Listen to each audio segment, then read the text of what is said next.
Welcome back to another episode of 40 Facts About the 40K Universe. I am your host, Gershwan, and today we're going to be talking about Zso Sahaal, the Night Lords that got lost in time and then tried to take control of his entire legion. If you're new to the channel, subscribe. We post Warhammer 40K lore videos every single day. If you have any suggestions, please comment down below. And if you enjoy our content, thank our patrons on Patreon. It is because of them that we can do this. Link in the description if you guys want to support us. Spoiler alert for the Lord of the Night book. If you are reading that, this is kind of spoil the whole ending for you. So just you've been warned. But with that said, let's get into 40 facts on Zso Sahaal. When the Horus Heresy began, first captain of the Night Lords, Zso Sahaal, also known as the Talon Master, pled complete loyalty to his Primarch Konrad Curze, rather than the Emperor of Mankind. Like so many of his Night Lord brethren, Sahaal believed devoutly in the War Master Horus's rationale that the Emperor of Mankind had betrayed Curze and the Night Lords by retreating from the Great Crusade to Terra to seek his own divinity and leave civilian bureaucrats in control of the Imperium, rather than one of the Primarchs who had won the galaxy for him. Before the Night Haunter's death, Sahaal was designated by the Primarch as his heir. Knowing that he would die at the hands of a Calidus assassin, Konrad Curze chose Captain Sahaal as the next in line to wear the crown of Knight, or the Corona Nox. This was a sacred artifact that the Primarch wore first as a sign of his rule over his homeworld of Nostromo, and then as a symbol of office for the rightful successor as the ruler of the Night Lord's Legion after Konrad Curze's prophesied death. The artifact was a literal crown that was forged from the adamantium recovered from the planetary crust where his gestation capsule had crash-landed when the Primarchs were first scattered by the forces of chaos. The crown had a number of rubies known as bloodstones and a single diamond embedded within its surface that contrasted with its obsidian frame. Inheriting the Corona Nox would prove to the Night Lord's Legion that Sahaal is the undisputed successor, but before the Corona could be passed on, it was stolen by the assassin Mishan after the death of Konrad Curze, and this is when Sahaal's obsession with this sacred artifact began. Enraged with vengeance and ignoring the warnings of his Primarch, Sahaal relentlessly pursued the Calidus assassin, only to be ensnared by the schemes of the Eldari, which ambushed his starship in an attempt to take the dead Primarch's crown for themselves. During the altercation, Sahaal was trapped in a warp storm. Luckily, he wasn't killed. Instead, 10 millennia passed in real space while Sahaal was trapped in the Immaterium. When he awoke, he discovered that his starship had emerged from the warp and crashed on the hive world of Equus, transporting him from the early 31st millennium to the late 41st millennium. To make matters worse, the Corona Nox was once again missing from his possession. Sahaal began his quest for the Corona once more, and began by killing the Equus hive gangers who had stolen his precious item from his downed vessel while he was still in hibernation. Surprisingly, he discovered a kindred spirit amidst one of the gangs in the lower portions of the Hive cities, as these gangers reminded him of the people who had inhabited the Night Haunter's homeworld of Nostromo, his very own homeworld. This luck was short-lived, however, as members of the Inquisition's Ordo Hereticus, led by Inquisitor Costas, were investigating the planet for heresy. Sahaal's quest for the Corona Nox was further complicated by the presence of a psyker named Mida Ashen, a young interrogator within the Inquisitor's retinue of acolytes who could sense his presence and his objective, and so Sahaal led the Hive gang to war throughout the Hive City. Sahaal continued to attempt to regain the Corona, and eventually signaled his fellow legionnaires amongst the Night Lords, now inhabiting a demon world within the Eye of Terror, to come to the planet and aid him in his quest. He was, however, deeply disappointed when these Night Lords arrived on Sahaal, learning that in his absence, the Legion had forgotten Konrad Curze's teachings, and instead had devolved after 10,000 Terran years under the constant influence of chaos, and they were little more than superpowered fear-craving psychopaths. The Night Lords were now led by the embodiment of corruption in Sahaal's eyes, a demon prince of chaos undivided, named Krieg Azerbus, known during the heresy as the Axemaster, who had once been Sahaal's greatest rival within the Legion. Sahaal would go on to confront the demon prince that claimed control of what remained of the Night Lords. As Sahaal laid eyes on his former rival, he realized that there was no hope for reclaiming his master's legacy, no hope for inflicting order and control upon a creature so utterly lost to chaos. The demon prince that once was Krieg Azerbus paused, shadow shifting despite its stillness, as its eyes that once were human glared down upon Sahaal and narrowed.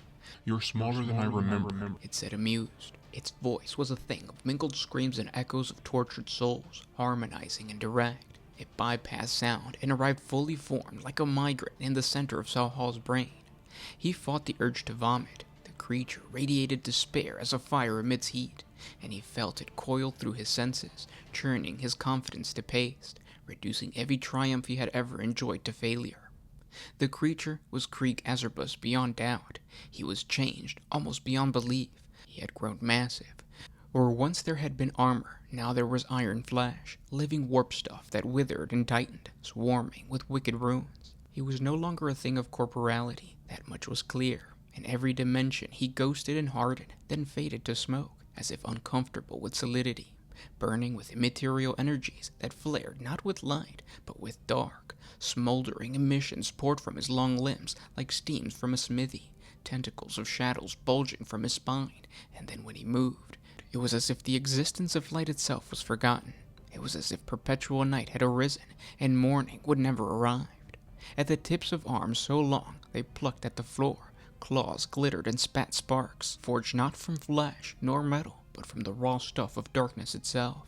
"Where is my legion?" Zso Sahaal said, pushing down the stifling failure, denying it for a sweet second longer, bolstering himself with foundationless courage. The beast crooked its pale face, sneering through lipless jaws, and aimed a smoking talon at the rent in the wall. Zso Sahaal approached the torn metal like a cripple, limping from more wounds than he could count, wincing at every movement. The skies of the planet were on fire. An orbital bombardment had been the first step. Great glittering teardrops of incendiary flares beyond the clouds, hurtling down at impossible speeds to inflict ruinous tears across the city's surface. Those few defenses untouched by the Shadowkin attacks were picked clear one by one, gouged from the surface like tumors, and with each impact, shredded metal churned out and out. The hive wobbled as if shaken to its core, and thousands upon thousands died. The raptors followed the bombardment, and in the face of a dizzying descent, Zso Sahaal's hope was crushed further. These were not the agile warriors whose kind he had created. These were not the assault squads he had formed and trained eons ago, spreading among the other legions as their successes became legend.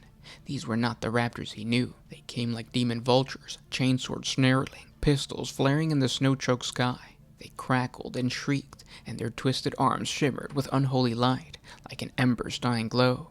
They were a plague, Zso Sahaal thought. As they vanished one by one inside the wounds of the hive's surface, he slipped to his knees, his mind rebelling against its own witness. And then the warriors themselves, a rain of drop pods and assault crafts that vomited from a heaving storm cloud, smashing against the city shells like hammers pounding anvils. In lightning flash tableaus and the stolen flares of detonating munitions, Zso Sahaal could glimpse the ranks of his so-called brothers as they fell upon the crowds within. Blue and bronze whirlwinds, without grace or poise, frenzied, out of control, utterly chaotic. The Night Lords descended upon the planet like a bloody rain, and the screams of the population drowned out even the howlings of the perpetual ice storm. "Oh, my master, what have they done? What have they become?" The failure was a firebrand slipping into his eyes. It was a tidal wave, a bow blast of supernova, roiling and boiling to devour him whole. It settled on his shoulders like the weight of a galaxy itself, and he felt every bone in his body splinter to dust, every blood vessel burst, every atom of every part of him split and die. He was too late. He wondered if he'd already known, deep within inside himself. Perhaps he had always known. Since awakening in the ruptured belly of his ship, too long had passed, too many centuries had glided by, devoid of influence and leadership. His master had chosen him as his heir to bring focus to a legion in peril, to unite a body that threatened to tear itself apart, to offer more measures of temperance against the whispering seduction of power and rage. He had been selected as the legion's deliverance from corruption, and he had not been present to fulfill his vows. 100 centuries, unguided, unprotected, was more than long enough to succumb. The demon lord Azerbus hissed behind him, delighted by the carnage enacted below. Howls rose like smoke, the shrieks of dying men, the moans of tortured women, and the tears of youth. "This without purpose," Zso Sahaal whispered, gazing down into the flares. "Where's the sense in this? Have you no worthier targets than women and children?" Every target is worthy. The demon said, waves of despair carrying in his voice. And the purpose, little Talon Master, do you remember our master's lesson? The purpose is fear. It is always fear. Zso Sahaal turned to face the abomination, tears in his eyes, and above him it drew sinuous claws across its corporeal chest, eyes closed, face unturned. as if savoring a fine scent. Do you taste it? It whispered. Do you taste the terror of the world? Is it intoxicating? Sahal felt disgust engulfed him. You dare lecture me on Night Hunter's lessons, he snarled, anger gripping him, breaking through the shame and failure like a hatching beast. You dare, when you've fallen so far from wisdom. Fear is the weapon, fool, not the goal. The devil crooned, maw sprawling in delight. All righteous little Sahaal, how I have missed you. Look at what you've become. You've spat in the face of his legacy. Have you no shame? Our master's legacy lives little, Sahaal. The beast brandished a fist, clenching claws together. Through me, it prospers. Sahaal would go on to attack the Demon Prince and defeat most of his foes, reclaiming the Corona Nox, though at the price of severely wounding his arm.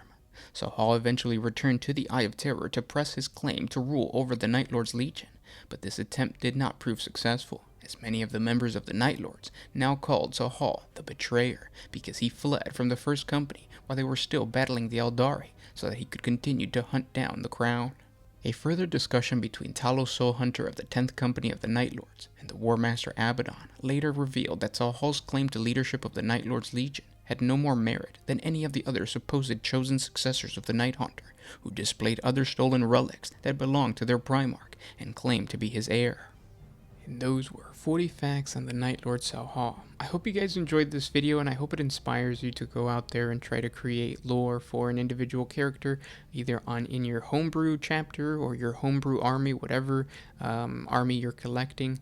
It's a lot of fun to deal with time travel, so take advantage of that.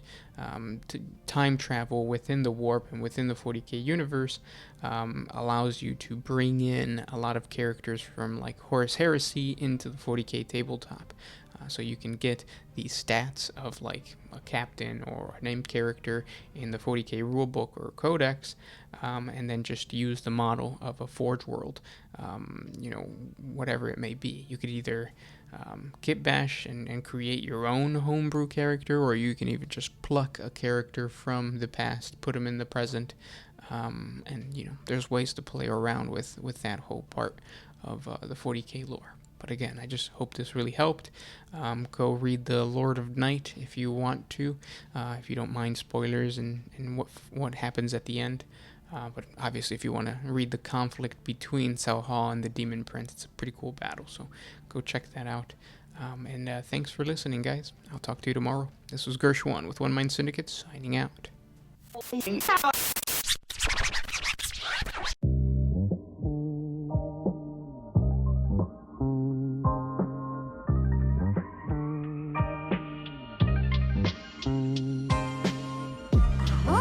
used to put my freedom first in any situation.